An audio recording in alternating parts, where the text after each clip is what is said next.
Começar a falar de arte moderna. A gente vai vir num processo que é um contínuo do pós-impressionismo, né, que a gente estava conversando na última aula.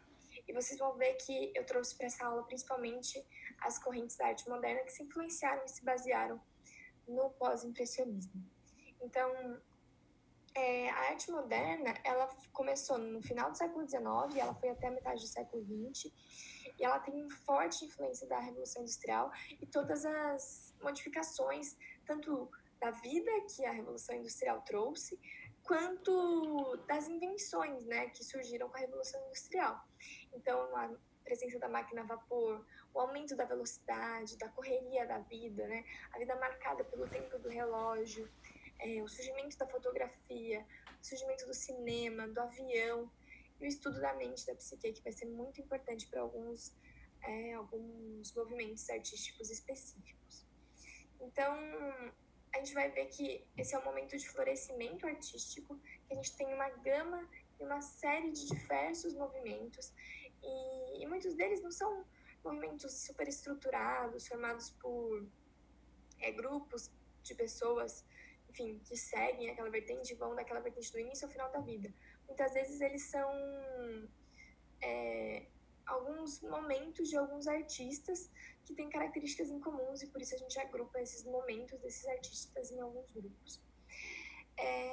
A gente tem os movimentos artísticos da arte moderna, a gente pode dividir eles em 3 grandes grupos. Os movimentos artísticos que eles se basearam, que eles foram englobados e assim denominados de acordo com o estilo, porque os artistas eles não queriam, os artistas eles queriam romper as regras acadêmicas, artísticas, e eles queriam expressar a vida moderna nas suas obras de arte. E aí, a partir disso, a gente tem o surgimento do fauvismo, do futurismo, do cubismo, da Escola de Paris, do neoplasticismo. Esses que estão em negrito são os que a gente vai estudar aqui, porque são os que caem no vestibular, tá bom? A gente tem também a corrente que foca na mente, ou seja, foca nas inovações da psique. Nesse momento a gente começa a ter muitos estudos, a gente tem o surgimento de Freud, por exemplo, que que cria a psicanálise, né? Que cria a análise da mente, de como as pessoas funcionam, pensam e tudo mais, e como são os sentimentos e as emoções, e como isso influencia no comportamento das pessoas. Então, esses artistas influenciados por essas novas descobertas, eles declaram que o objetivo da arte não é a simples representação do visível, ou seja, o objetivo não é só copiar a natureza ou fazer o que a fotografia faz, né? O objetivo é imprimir a expressão interior do artista, ou seja, transmitir emoções e sentimentos a partir de uma obra de arte. E a gente tem o must disso, que é o surrealismo, que ele busca expressar o subconsciente na arte. E a gente vai ver isso com mais detalhes no decorrer dessas aulas, tá bom? De arte moderna. E a gente tem os da função, que não são simplesmente artistas plásticos, são designers, ilustradores, arquitetos. Eles estão muito dentro dessa nova era, que é a era da Revolução Industrial, a era de novos materiais, né? A era do carvão, a era do aço, né? A gente tem o aço, surge aí, né? Porque a gente tem o aço é o ferro que sofre, não sei se lembram lá da química, né? Que eles colocam o carvão e formam o aço.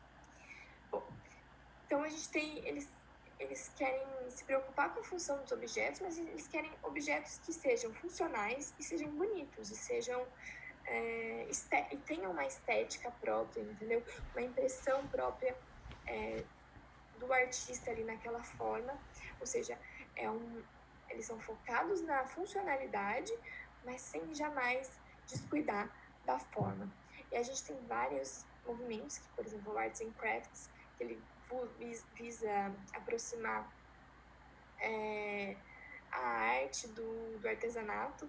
Então, e isso influencia vários dos outros movimentos, inclusive, que é o construtivismo, o Bauhaus, o de Steel, Art Deco, estilo internacional e o Art Nouveau, que é importante saber que é uma coisa que cai mais no vestibular, e por isso a gente vai comentar especificamente sobre a Art Nouveau nessa aula de hoje, tá bom? Bom, a gente vai começar então falando pelo fauvismo. Não sei se vocês lembram da última aula de pós-impressionismo que a gente falou de Paul Gauguin. Gauguin, que era das obras do Tahiti, lembra das cores fortes, vibrantes, em blocos, não necessariamente representando as cores da natureza, mas sim as primeiras impressões, as impressões que ficaram, né, querendo passar sensações e tal, a partir das cores. Bom, o fauvismo, por que ele recebe esse nome, né? O fauvismo recebe esse nome porque ele vem de fera em francês. Isso vem de uma exposição, se não me engano, a primeira exposição desses artistas, e eles colocaram os quadros dele ao redor de uma obra clássica, de uma escultura clássica, e aí um dos críticos de arte chegou lá no museu e falou que aquela obra clássica estava cercada de feras, estava cercada de fauves. Isso representa muito o que a obra do fauvismo é, né? Ela é uma obra nua, é uma obra crua, ela é uma obra que você olha quase inacabada, mas não é inacabada porque ela é simplista, né? Ela vai nos mínimos detalhes, assim, mas ela põe a cor inteira, a cor crua, sem nuances, é a cor chapada, e aquilo te choca de alguma forma, e aquilo até agride o seu olhar, porque é muita cor, é muita coisa viva. Então, acho que esse termo fera, apesar de ter sido usado de forma depreciativa, ele retrata muito bem a intensidade do movimento do fauvismo, né? A gente tem o artista de destaque do fauvismo é o Matisse, que é o que a gente vai abordar aqui na aula. E o interessante é saber que é mais do que um movimento bem estruturado, que eu tinha falado antes, para a arte moderna em geral. Ele é mais do que um movimento estruturado, ele é uma fase de vários artistas, ou seja, o artista ele pode ter passado por uma fase, sei lá, purista, e agora ele está pintando assim, e aí ele está pintando de acordo com as características do fauvismo, e aí a gente encaixa essa fase daquele artista dentro do fauvismo, entendeu? Quais são essas características? Eu já falei algumas coisas, porque as características do fauvismo são muitas características do Paul Gauguin lá no pós-impressionismo, né? Então, se vocês lembram, o que é? É explorar o uso da cor em primeiro lugar. A cor nua, a cor crua, ou seja, a cor sem nuances, né? Eu tenho um verde e é aquela tonalidade, intensidade de verde num bloco de tinta único, né? Então, os tons são puros sempre. Não tem preocupação com a verossimilhança, ou seja, não precisa representar a natureza da forma como ela é, da forma como a gente de fato vê. Isso pode ser muito mais simples. A ideia ali é muito mais estética, é passar a sensação e a cor na sua maior intensidade, é ser simplista, é reducionista, é com um traço simples passar a mensagem, a informação.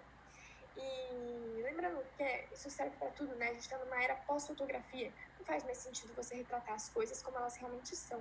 A arte ela tem que ser bela por outros motivos, por outros aspectos. E a cor aí é o grande estrela, a grande estrela do fauvismo, tá bom?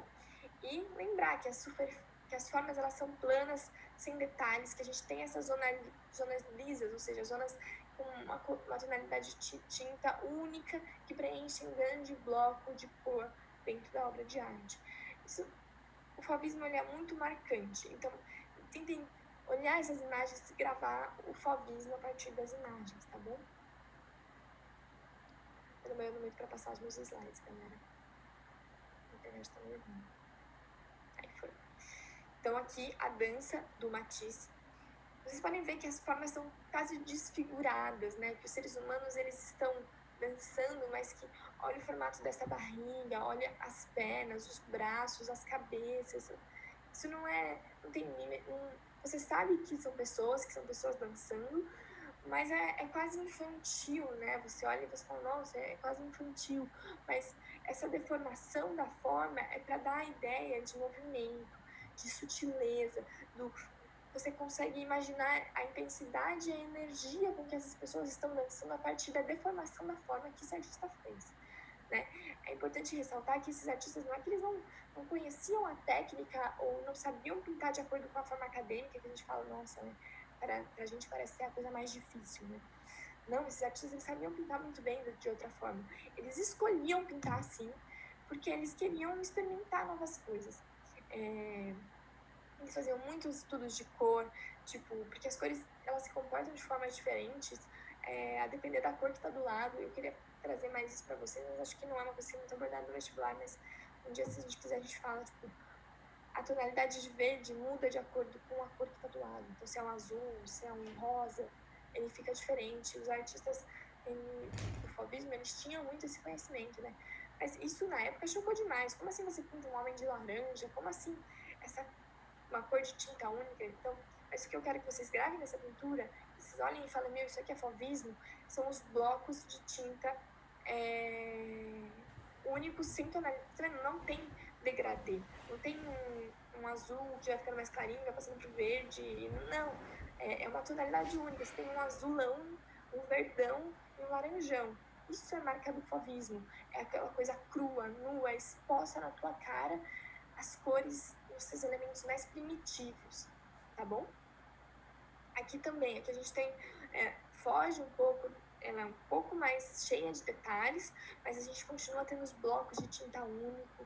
Aqui a gente tem um pouco da influência da arte japonesa. É importante lembrar que a arte japonesa influenciou muito, tanto no pós-impressionismo quanto na arte moderna, que são essas linhas pretas, o contorno preto. Isso é clássico da arte japonesa. E a gente tem, nessa época industrial, né, maior contato entre várias regiões do globo, e eles adquirem muito conhecimento da arte japonesa. Mas aqui o que a gente tem do fauvismo é principalmente esses blocos de cores mais intensos, e a gente tem as formas mais simplistas. Bom, aquilo foi o fauvismo, e o que eu quero que fique para vocês na cabeça, que eu falei, blocos de cores únicos e essa simplicidade da forma, tá bom? Agora a gente vai trabalhar no cubismo. Cubismo, do nome você já vem, cubismo, cubo, uma forma geométrica, né? Grava isso porque é o que é o cubismo. O cubismo é a geometrização das formas, tá bom? A gente vai trabalhar com a pintura aqui.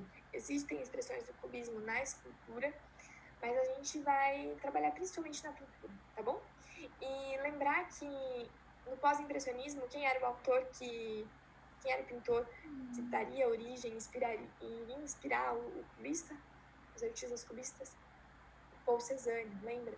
Que ele começou a deformar, que ele fazia as naturezas mortas, que era cada vez mais geometrizado, que não tinha tanto apego à perspectiva. Então, o cubismo, ele pega isso e ele leva ao extremo. A geometrização das formas, ela vai ao extremo, entendeu? Ele rompe com a perspectiva totalmente. Até que aqui eu coloquei implosão da perspectiva, ou seja, ele explode a perspectiva. No cubismo, você não precisa retratar a coisa de uma posição só, você tenta retratar a pessoa de frente e a pessoa de lado ao mesmo tempo. E como é que você faz isso? Você faz metade da cara de um jeito, de uma posição, metade da cara de outra. E é essa viagem aí, beleza? Bom, o grande, grande nome do cubismo, que não pode, tem que gravar, tem que saber mesmo, é o Picasso, tá bom? Picasso é o grande, grande nome do cubismo. E o início do cubismo vem com uma obra, o início oficial, né?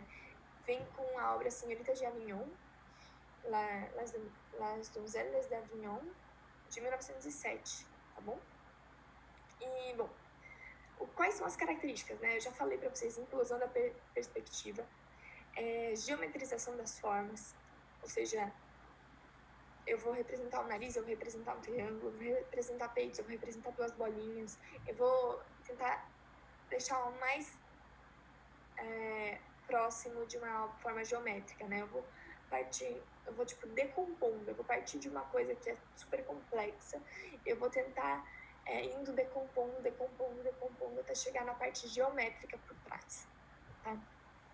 Então, isso que é decomposição dos objetos. Então, eu vou representar os ângulos, sabe? Eu vou pegar o nariz, eu vou fazer um triângulo, eu vou ver o formato do rosto, eu vou tentar decompor essas linhas sutis e transformar em angulações, em linhas retas e tudo mais. Então, essa é a decomposição dos objetos. E a gente tem no cubismo a implementação do uso da técnica da colagem, que você pega a colagem, o que o nome fala, né? Você pega vários objetos ou imagens diferentes e você cola sobre um papel. Você faz essa decomposição mais crua mesmo. Você pega objetos e cola ali. Então, aí esse uso da técnica da colagem, né? A pintura pode ser vista como uma construção sobre um suporte. Ou seja, eu estou pintando sobre uma tela, então eu posso fazer o que eu quiser nessa tela. Eu estou construindo. E como eu estou construindo, eu posso colar, eu posso colocar outros elementos que estão além da realidade do que eu estou vendo. Então eu não preciso representar aquilo da forma como eu estou vendo. Eu estou falando isso desde o impressionismo para vocês, né? Mas é uma tendência. O impressionismo veio para ficar. Você não precisa mais representar, a fotografia está aí, isso não tem mais graça. O que é legal, o que é interessante é brincar com o novo, ver as novas experiências, tentar representar as coisas de maneiras diferentes que o nosso olho não consegue ver naturalmente. Então, essa é a pegada de toda a arte moderna e do cubismo também. Mas o cubismo vai ser sempre geometrização das formas. Aqui fica claro, né? A gente consegue ver as formas muito geometrizadas, né? Os ângulos muito agudos. Você decompõe. Olha os narizes. Tipo, você tem a face olhando para frente e o nariz olhando como se estivesse de perfil, né? Isso que eu tô falando para vocês, que eles rompem com perspectiva. Não tem perspectiva nenhuma nisso, né? Você tem aqui, parece uma cesta de frutas, parece uma banana, mas é tudo muito decomposto, as formas da sua condição mais primitiva. E uma coisa que é muito importante saber, eu falei da influência da pintura japonesa, mas a gente tem uma influência muito grande das máscaras africanas. Galera, gravem isso. Arte moderna, influência das máscaras africanas. É muito interessante que chegam essas máscaras, chegam coisas de culturas diferentes na Europa nesse período. E isso impressiona as pessoas, isso é o exótico, as pessoas nunca tinham visto algo como isso, parecido. E as máscaras africanas, elas são muito marcadas, porque, por exemplo, eu não me lembro ao certo qual era o artista, mas era um artista desse núcleo pós-impressionista e arte moderna. Ele chegou com uma máscara e os artistas, tipo, eles estavam numa viagem lá, viram essas máscaras, eles ficaram doidos. Tipo, meu Deus, que coisa incrível, sabe? É uma coisa super primitiva e, ao mesmo tempo, muito dentro dessa perspectiva nova, assim, de simplificar as formas, de ter de com poucos elementos conseguir passar a informação que você quer, né? Então, nessa obra a gente tem muita influência das máscaras africanas.